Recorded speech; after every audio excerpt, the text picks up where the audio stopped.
Thank you, Mr. Chairman, and thank you, Ranking Member. This is I think a fantastic hearing and topic. You know, I have a little bit of skin in this game on the tactical side. I can't tell you how many soldiers are no longer with us because of their supply lines being attacked, carting fuel out to remote outposts that frankly could have had some panels and a turbine and been much more self-sufficient. And then you magnify that from the tactical to the global and the strategic in terms of our supply lines that our fantastic Navy seeks to supply. So could you talk to me for a moment about what we're doing on the tactical sustainability side, particularly for our special operations forces who, as you know, are in anywhere from 60 to 70 countries as we speak today, and allowing them to have portable and tactical sustainment systems? This is a tough issue because everything that we've looked at in the past, I know both the Marine Corps and Special Operations Forces and Army Forces in the past have looked at what tactical generation can do for us. And any form of tactical generation creates pros and cons. I mean, there's a lot of folks who are concerned that by setting up those solar panels in a remote area, you actually they're easily spotted and they're easily taken out.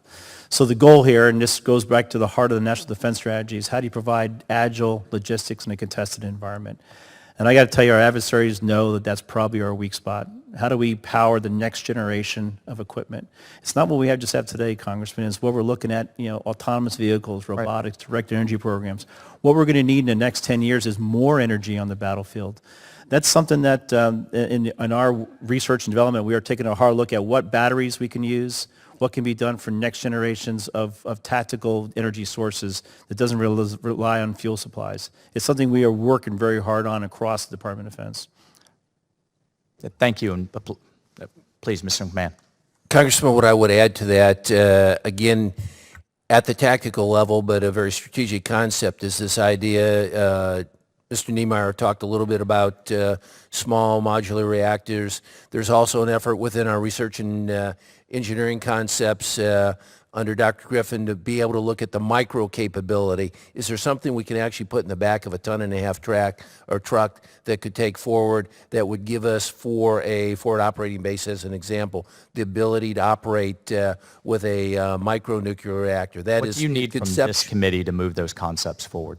They're moving forward today. Quite frankly, many of the challenges that we face are working through some of the regulatory issues. It's a science issue on the micro that we're still trying to work through, but at least at the small nuclear reactor capability, I think we're moving forward. It's just working through the regulatory process that's necessary to get to where we need to be. Okay.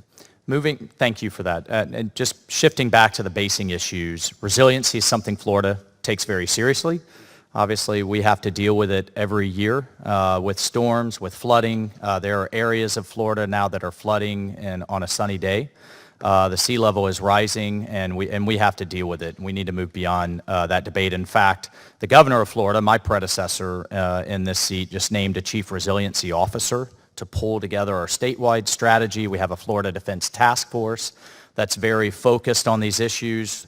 On the Navy side, Secretary Niemeyer, the Engineering Command issued what I think is a detailed and a comprehensive handbook for installation commanders, climate change, installation adaptation, and resilience. What step are you taking to ensure installation commanders are actually implementing the recommendations in this handbook and their installation master plans, and then also coordinating, because this is a broader issue. This is wetlands, this is offshore, this is seawalls. It's a huge issue that I'm trying to deal with the Corps of Engineers as well for properties. How are you integrating locally, and how are you ensuring each installation commander implements those plans?